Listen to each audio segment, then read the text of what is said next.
نفی کا لا مانے تو پھر اس کا معنی یہ ہے.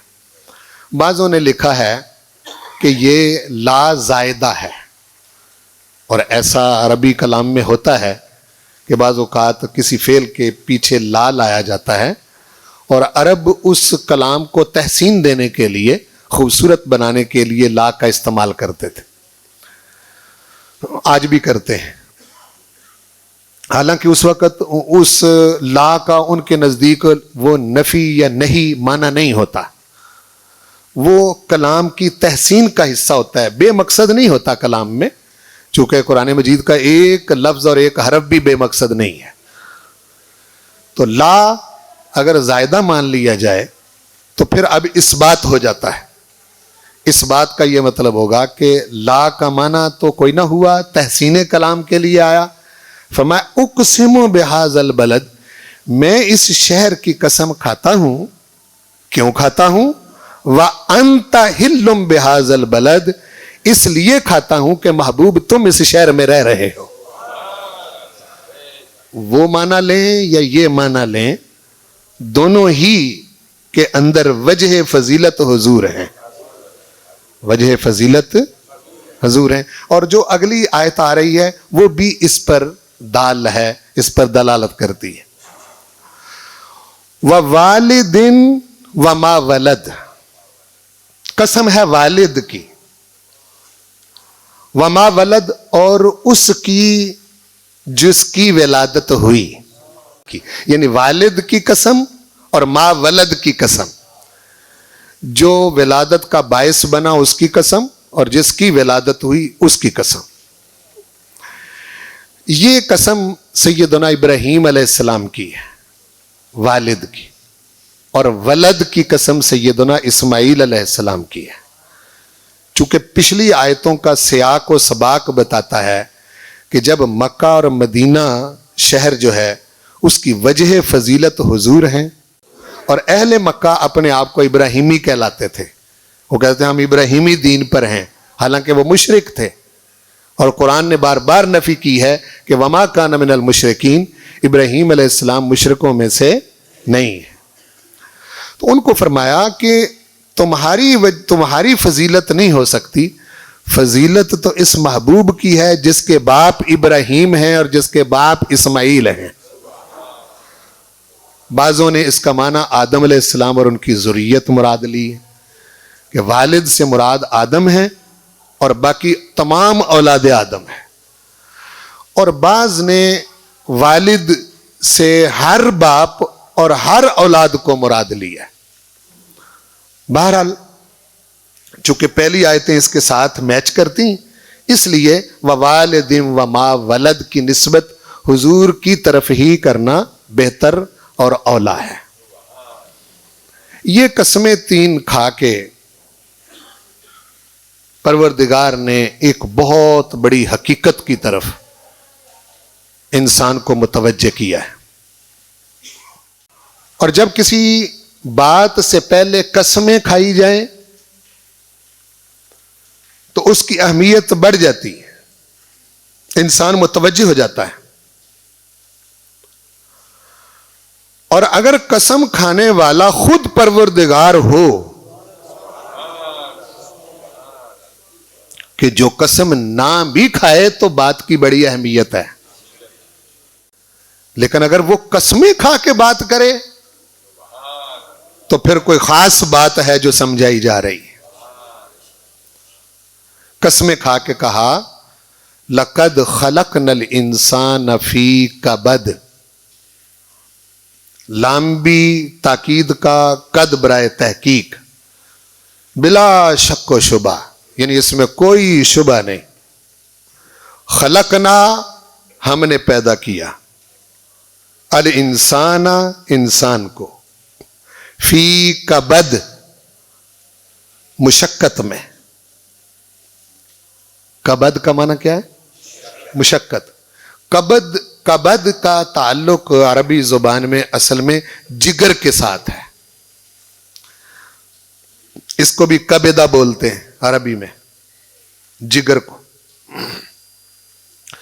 تو مشقت وہ جو انسان کا جگر پارا کر دے، اور وہ دل سے محسوس کرنے لگے کہ بہت تھک گیا ہوں، بڑی مشقت کرنی پڑی، بڑی محنت کرنی پڑی، بڑی جان کھپانی پڑی، اس کو کبد کہتے ہیں۔ فرمایا ہم نے انسان کو کبد میں پیدا کیا ہے، یہ ماں کے بطن میں تھا تب بھی کبد میں ہی تھا، مشقت میں تھا، ماں کے بطن سے نکلا تب بھی مشقت میں، بچپن ہے تب بھی مشقت میں، لڑکپن ہے تب بھی مشقت میں، جوانی ہے تب بھی مشقت میں، جوانی گزر جائے بڑھاپا آ جائے پھر بھی مشقت میں، مشقت سے اس کی جان نہیں چھوٹ سکتی۔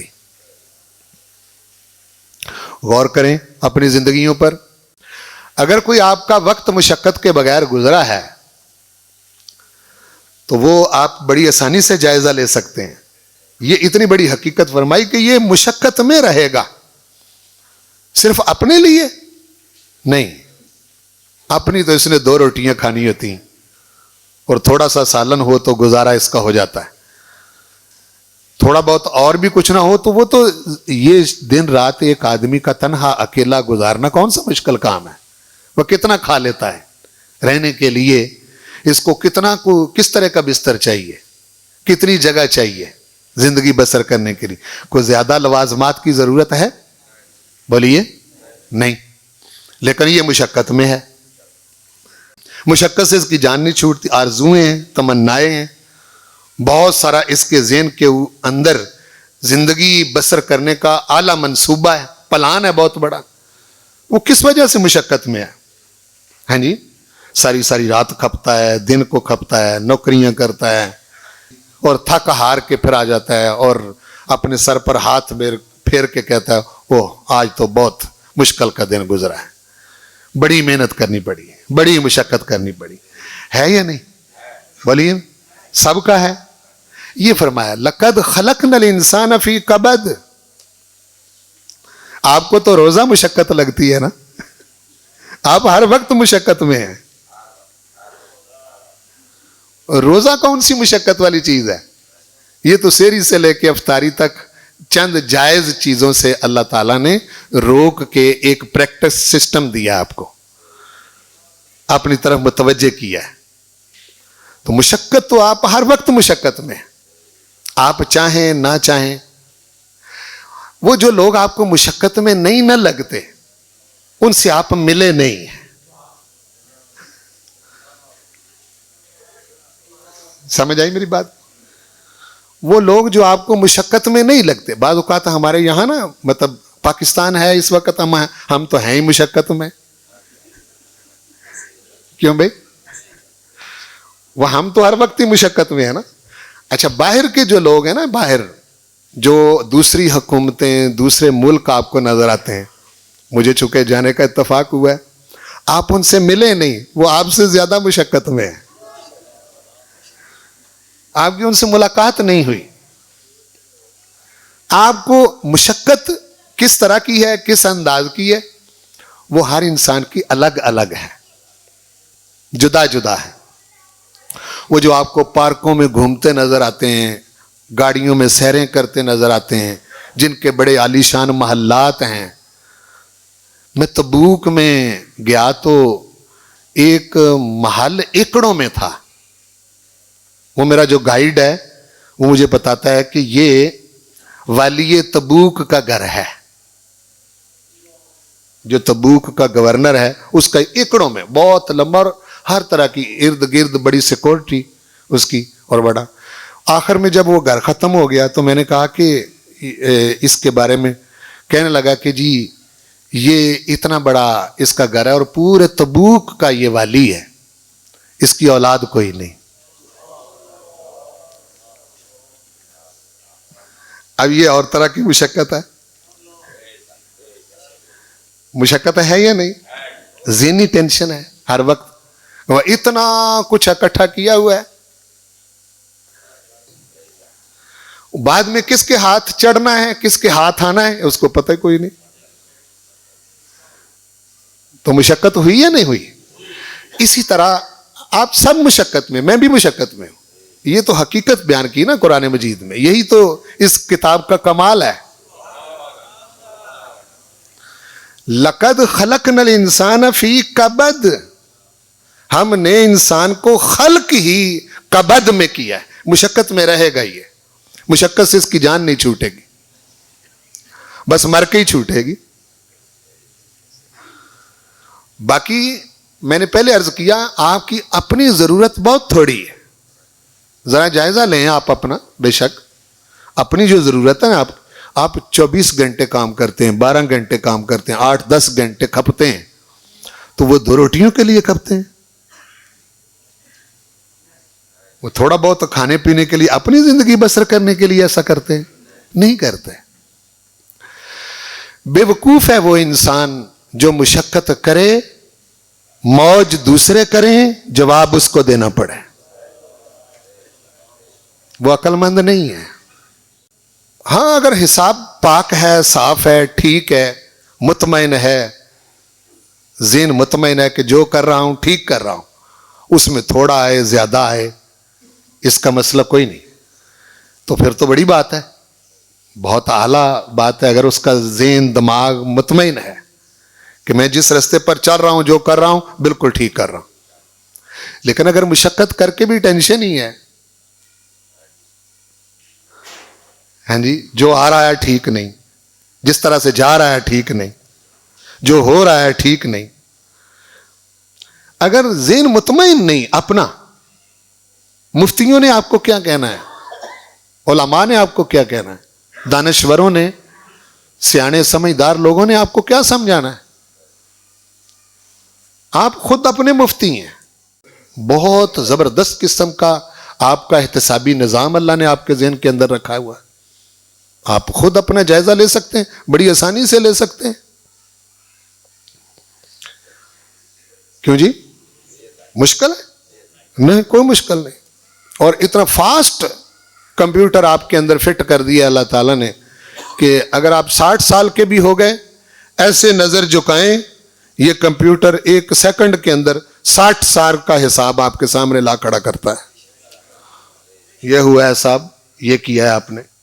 تو لقد خلقنا الانسان فی کبد، ہم نے انسان کو خلق کیا ہے کبد میں۔ کبد کا کیا معنی؟ مشقت ہے، مشقت مشقت مشقت، دن رات کی مشقت، اور جس وقت مشقت کر کر کے آخر میں جا کے کھڑا ہوتا ہے تو جس خاطر مشقت کی تھی وہ کوئی شے ہاتھ میں نہیں رہتی، کوئی شے پاس نہیں رہتی۔ فرمایا مشقت کرتا رہتا ہے، اَيَحْسَبُ أَن لَّن يَقْدِرَ عَلَيْهِ أَحَدٌ، کیا انسان یہ خیال کرتا ہے کہ اس پر کوئی ہرگز قدرت نہیں رکھتا؟ یعنی کوئی نہیں ہے جو اس کی اس پر قدرت ہے، جس کے یہ قابو میں ہے؟ کوئی تو ہے نا، اس کوئی کا پتہ کیسے چلے کہ وہ ہم پر قدرت رکھتا ہے؟ اَيَحْسَبُ الْإِنسان، کیا انسان خیال کرتا ہے، گمان رکھتا ہے، اس کا زاویہ نگاہ یہ ہے کہ أَلَّن يَقْدِرَ، کہ ہرگز کوئی قادر نہیں، علیہ، اس پر، احدن، کوئی بھی، کوئی ہے ہی نہیں جو اس پر کو قابو رکھتا ہے، اس پر قدرت تک۔ کیا انسان کا یہ خیال ہے؟ لیکن اس کو تو موقع بموقع پتہ چلتا رہتا ہے کہ میں بہت بے بس ہوں،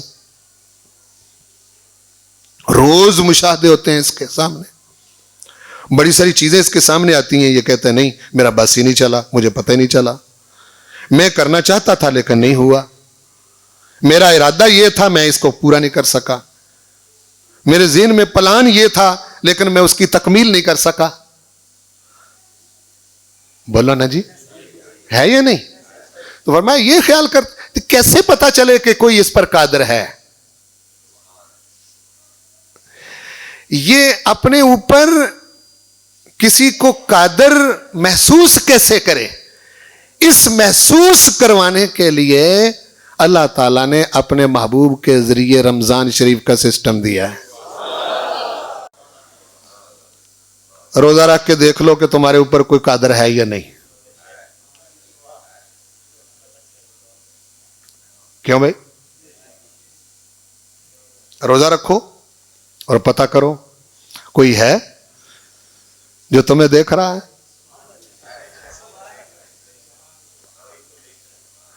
کوئی ہے نا جو دیکھ رہا ہے. ورنہ گھر میں روٹی موجود، نہ گھر والی موجود، نہ بچے موجود، نہ دوست موجود، نہ کوئی اور پاس، اکیلا، فریج مشروبات سے بھری ہوئی، لیکن کوئی ہے. بولو کوئی ہے. اکیلا ہے گھر میں، کچھ نہیں کھا رہا، کچھ نہیں پی رہا، خود اکیلا ہے، بیوی گھر اکیلی، ہاتھ نہیں بڑھا رہا. کیوں؟ کوئی ہے. کوئی ہے جس کا اس کے اوپر پیرا ہے،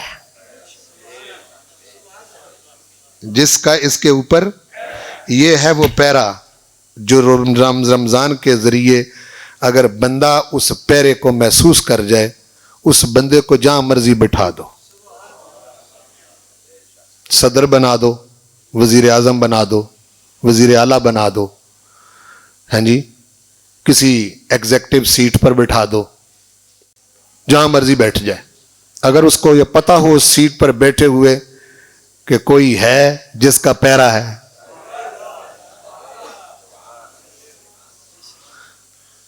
مسئلے حل ہو گئے. بولو نا، بے ایمانیاں کیوں ہیں؟ سارا سسٹم نظام خراب کیوں ہے؟ بس وہ ہم روٹین میں ٹھیک ہے کہ سحری کے وقت کھایا پیا، بھوکے رہے، ازدواجی تعلق سے دور رہے، مغرب ہوئی روزہ افطار کر لیا، بس فارمیلٹی پوری کر لی، پیرا تو محسوس ہی نہیں کیا. پیرا محسوس کرے تو کسی پر ظلم کرے ہی نہ. جب کسی پر زیادتی کرتا ہے اس وقت کسی اور کا پیرا ہوتا ہے. جب کسی کا حق مارتا ہے اس وقت کوئی اور دیکھ رہا ہے، اسے وہی دیکھ رہا ہے. روزے کی حالت میں لا کے دیکھو حضور کریم صلی اللہ علیہ وسلم نے اپنی امت کی کس کمال کی تربیت فرمائی ہے. باپ ہو تو تمہارے اوپر ایک پیرا ہے، استاد ہو تو تمہارے اوپر ایک پیرا ہے، افسر ہو تو تمہارے اوپر ایک پیرا ہے، حکمران ہو تو تمہارے اوپر ایک پیرا ہے. پیرا ہی تو چھوڑ چکے، پیرا ہی محسوس نہیں کرتے، جس وجہ سے یہ سارے کا سارا گلستان اجڑا ہوا ہے. پیرا محسوس کریں تو یوں نہ ہو. دیکھو کس طرح کے جگادری کھلاڑی کس طرح کے کام کر رہے ہیں، اور بالکل موت کے کنارے پر پہنچے ہوئے ہیں. زیادہ بیت گئی، زیادہ گزر گئی، تھوڑی سی رہ گئی، وہ بھی بس پٹھے کھا کے گزارا کر دینے پہ. وہ جو رہ گئی ہے وہ بھی پٹھے کھا کے، انسانوں کی خوراک نہیں، جانوروں کی خوراک کو، چونکہ انسانوں کی خوراک سے ڈاکٹروں نے منع کیا ہے. آپ نہیں کھا سکتے جی، اب آپ میٹھا نہیں کھا سکتے، اب آپ گوشت نہیں کھا سکتے، ورنہ آپ مر جائیں گے. مر پھر بھی جاتے ہیں. وہ پیچھے ایک موقع بنا جس وقت وہ زرداری نے نا وہ سارے اکٹھے کیے بندے اپنے گھر میں. وہ میرا مقصد کسی پر تان کرنا نہیں، لیکن میں باتوں کو اور انداز سے لیتا ہوں اور سوچتا ہوں. وہ سارے اس نے اکٹھے کیے اپنے ساتھ لگانے کے لیے، ان کو مال بھی دیا اور کھانے بھی تیار کیے، بہت زیادہ کھانے تیار کیے. تو وہ صحابی پوچھتا ہے، وہ کھانا زرداری صاحب کے لیے الگ آیا، الگ ٹرے پر، اس میں وہ دوسروں والا کھانا نہیں تھا. ہاں جی، وہ پھیکا تھا، نہ اس میں نمک، نہ اس میں کوئی مطلب یہ کہ مٹھاس، اور ساتھ تھوڑے بہت وہ پٹھے. تو وہ صحابی پوچھتا ہے، کہتا ہے جی یہ صاحب کے لیے آپ نے اتنے ایم پی ایم این اے اکٹھے کیے ہیں، تو ان کے لیے آپ نے اتنے اعلیٰ کھانے پکائے ہیں، تو آپ اس میں سے آپ نے وہ کہتے ہیں یہ میں کھا نہیں سکتا، ہوس دیکھ لیں، سمجھ رہے ہیں بات کو؟ ہاں یہ ہے چیز۔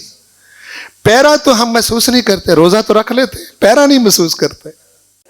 جو روزہ رکھ کے فحش فلمیں دیکھ رہا ہے وہ پیرا محسوس کر رہا ہے، جو روزہ رکھ کے گانے سن رہا ہے وہ پیرا محسوس کر رہا ہے۔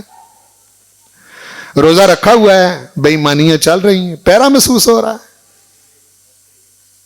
رشوت بھی لی جا رہی ہے، حرام خوری بھی ہو رہی ہے، ہاں جی سارا کچھ ہو رہا ہے، وہ پیرا محسوس ہو رہا ہے۔ پیرا تو محسوس نہیں، بس وہ فارمیلٹی ہے کہ ٹھیک ہے سحری کے وقت روزہ رکھا ہے، کھایا بھی ہے، اور مغرب کے وقت تک اس رکھنا ہے۔ وہ بھی بڑا عجیب قسم کا سسٹم ہے، رولا شروع ہو جاتا ہے، رمضان بڑا مشکل ہے، بڑا مشکل رمضان ہے، مہنگائی اتنی ہے، کھانے پینے کی کوئی شے میسر نہیں، ہاں جی رمضان کے روزے میں بھی کھانے پینے کی فکر ہے، رکھنا روزہ ہے اور فکر بولو چپ کر گیا تسی، میں رکھنا روزہ ہے اور فکر، روزہ کھانے پینے کا نام ہے، روزہ تو نہ کھانے کا نام ہے، نہ پینے کا نام ہے، کہ روزہ رکھا ہوا کھانا نہیں پینا نہیں، فکر کھانے پینے کی۔ اور سحری کے وقت اتنا کھانا ہے کہ مغرب تک کوئی نکر خالی نہ ہو، کیونکہ سارا دن بھوکا رہنا ہے، اور مغرب کے وقت اس لیے زیادہ کھانا ہے کہ سارا دن بھوکے رہے ہیں۔ اگر کھجوریں مہنگی ہو گئیں تو حضور کریم صلی اللہ علیہ وسلم کے غلام کو کیا فکر ہے؟ حضور نے تو ایک کھجور کھا کے بھی روزہ رکھا ہے کیوں جی؟ ایک کھجور کے ساتھ افطار کیا ہے، غریب سے غریب تر امتی کا خیال کیا ہے حضور نے، کہ وہ میرا آخری امتی جس کو کوئی شے میسر نہیں، زمانہ اس کو ستائے گا، جب میری طرف دیکھے گا تو سکون آ جائے گا۔ زمانہ ستا ہی رہا ہے نا بھائی، برکھو زمانہ ستا ہی رہا ہے۔ آپ نے روزہ رکھا ہوا ہے تو باہر بیٹھے ہوئے ہیں ماشاءاللہ جگادری، روزے دار آ رہے ہیں، ان کو لوٹنا کیسے ہے؟ وہ اگر کوئی حکمران کوئی فری سکیم کو آٹے کی دوسری شروع بھی کر دے، اس میں بھی بے ایمان وہ پتہ نہیں کیا کیا ملاوٹ ہو آٹے میں ڈال کے، وہ آٹا کھانے کے قابل ہی نہیں ہوتا، اس میں بھی اوپر سے لے کے نیچے تک سب۔ تو یہ فرمایا کہ یہ رہے گا تو مشقت میں ہی، بولو انسان رہے گا تو مشقت میں ہی رہے گا، لیکن اس کا خیال یہ ہے کہ میرے اوپر کسی کی قدرت نہیں، یہ سمجھتا ہے تو قدرت تو تیرے اوپر میری ہر وقت ہے۔ بعض اوقات باتیں بڑی اثر انگیز ہوتی ہیں، وہ صوفیاء کا ایک اپنا طریقہ ہوتا ہے جو سالے بندے ہوتے ہیں سمجھانے کا، وہ سنی ہوئی بات آپ نے، لیکن جس نے نہیں سنی ہوئی ریپیٹ ہو جائے گی۔ بعض اوقات یہ بھی ہوتا ہے نا کہ جی وہی بات کر دی جو پہلے بھی سنائی تھی، تو ایک ہی بار آپ کو سمجھ آ گئی ہوتی تو فَبِأَيِّ آلَاءِ رَبِّكُمَا تُكَذِّبَانِ اتنی بار تو نہ کہا جاتا۔ ایک بات کرتا ہے کہتا ہے فَبِأَيِّ آلَاءِ رَبِّكُمَا تُكَذِّبَانِ، تو ایک بار سمجھ نہیں آتی، کئی بار کہنا پڑتا ہے۔ تو وہ کوئی درویش تھے فقیر، ان کے ماننے والے عقیدت مند ان کے پاس رہتے تھے، ایک سے محبت زیادہ تھی، اور دوسروں نے کئی بار پوچھا کہ اس سے آپ زیادہ محبت کیوں کرتے ہیں؟ وہ کہتے ہیں کہ ویسے بتایا تو پھر جیلسی ہو جائے گی، حسد پیدا ہوگا، تو چلو کبھی کوئی موقع آیا تو بتائیں گے۔ تو وہ کسی نے ان کی خدمت میں وہ پرندے، زندہ پرندے جو ہیں وہ پیش کیے، تو انہوں نے کہا کہ وہ عقیدت مندوں کو، وہ جو پاس بیٹھنے والے تھے ان کو کہا آ جاؤ بھائی، ایک ایک پرندہ دیا، ایک ایک چھری ان کو دی، اور کہا کہ اس کو تم نے وہاں ذبح کر کے لانا ہے جہاں تمہیں کوئی دیکھتا نہ ہو۔ وہ اپنا اپنا پرندہ اور چھری لی اور چلے گئے۔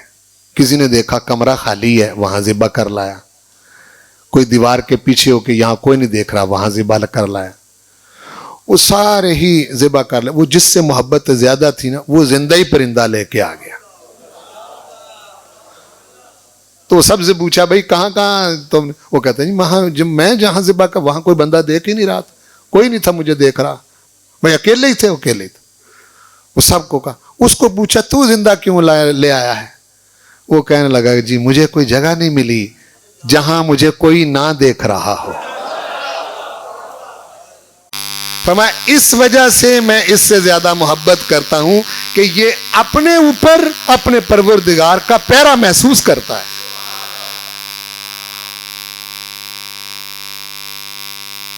تو بندہ وہ ہوتا ہے جو کسی کے پیرے میں ہو, جو کسی کے پیرے میں ہو. اور اللہ تعالی کا ہر وقت بندے کے اوپر پیرا ہے, اور پیرا بھی کوئی معمولی نہیں. جس کا پیرا ہے نہ اس کو اونگ آتی ہے, لا سنۃ ولا نوم, نہ اس کو نیند آتی, ہر چیز سے واقف ہے, ہر چیز سے باخبر ہے, بہت بڑا پیرا ہے. ہمارے آقا کریم صلی اللہ علیہ وسلم کا کمال ایک یہ ہے, میں رات نماز تراویح کے بعد بھی دوستوں کو بتایا, اور یہ بڑی پرلطف بات ہے کہ سب علماء کے نزدیک تقریباً یہ بات طے ہے کہ ہمارے آقا محمد رسول اللہ صلی اللہ علیہ وسلم نے سر کی آنکھوں سے اللہ کا دیدار کیا ہے. تو اس سے بھی پتہ چلتا ہے کہ آپ جس طرح اپنے رب کی ذات سے واقف تھے اس طرح کا واقف کائنات میں اور کوئی دوسرا ہو ہی نہیں سکتا جتنا حضور رب کو جانتے تھے. بولیے ایسے ہی ہے نا؟ ہاں, چونکہ موسیٰ علیہ السلام کے حوالے سے آتا ہے کہ انہوں نے عرض کی تھی کہ پروردگار مجھے اپنا آپ دکھا, تو آواز آئی تھی لن ترانی, تو مجھے ہرگز نہیں دیکھ سکتا, ہرگز نہیں دیکھ سکتا. تو حضور کریم صلی اللہ علیہ وآلہ وسلم کا رتبہ سارے نبیوں رسولوں سے افضل ہے, اس میں تو کوئی شبہ نہیں نا, ہے جی. جتنا سارے نبیوں نے جانا وہ سارا حضور نے جانا, بلکہ ان سے بڑھ کے جانا.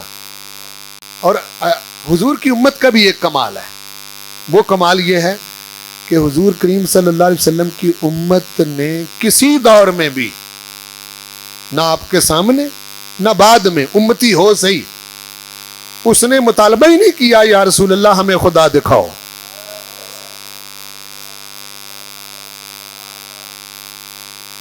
بولیے بھائی, اتنے لوگ آپ بیٹھے ہوئے ہیں, اللہ کو سجدہ کرتے ہیں, اس کی نماز پڑھتے ہیں, کبھی آپ کے ذہن میں آیا ہے؟ کبھی ایسا ہوا ہی نہیں. حضور کریم صلی اللہ علیہ وسلم کی امت کا بھی یہ کمال, چونکہ پیچھے امتیں گزر چکی تھیں جنہوں نے یہ کہا تھا لن نؤمن لک حتی نری اللہ جہرۃ, موسیٰ نہیں ایمان لائیں گے تجھ پر جب تک خدا کو کھلم کھلا نہ دیکھیں. 1,24,000 یا کم و بیش صحابہ ہوئے, کسی ایک صحابی نے بھی کبھی بھی حضور سے نہیں کہا یا رسول اللہ پہلے خدا دکھاؤ. نہیں, انہوں نے اللہ کو مانا حضور کے کہنے سے. اس ذات کو دیکھنے کے لیے اس طرح کی آنکھ چاہیے, جتنا بڑا جلوہ ہے, جتنا بڑا جلوہ ہے اس لیول کی آنکھ چاہیے. وہ آنکھ حضور کے سوا کسی کے پاس ہے ہی نہیں, نبی و رسولوں کے پاس نہیں.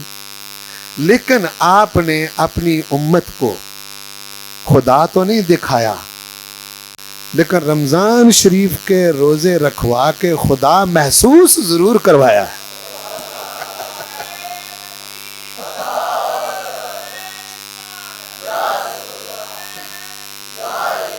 کیوں بھائی؟ خدا محسوس, جس وقت روزہ رکھا ہوا تھا محسوس ہوتا ہے نا کہ کوئی ہے. آپ وضو کر رہے ہوتے ہیں تو آپ کلی کرتے ہیں, وضو میں کلی کرتے ہیں, تو 1-2 گھونٹ آپ اندر لے جائیں تو کسی ارد گرد کے والے بندے کو پتہ چلتا ہے نہیں جلتا، لیکن آپ کوشش کر کے بھی وضو میں کلی کرتے ہوئے کوشش کرتے ہیں کہ کوئی قطرہ حلق میں نہ چلا جائے. کیوں؟ اس لیے کہ کوئی دیکھ رہا ہے.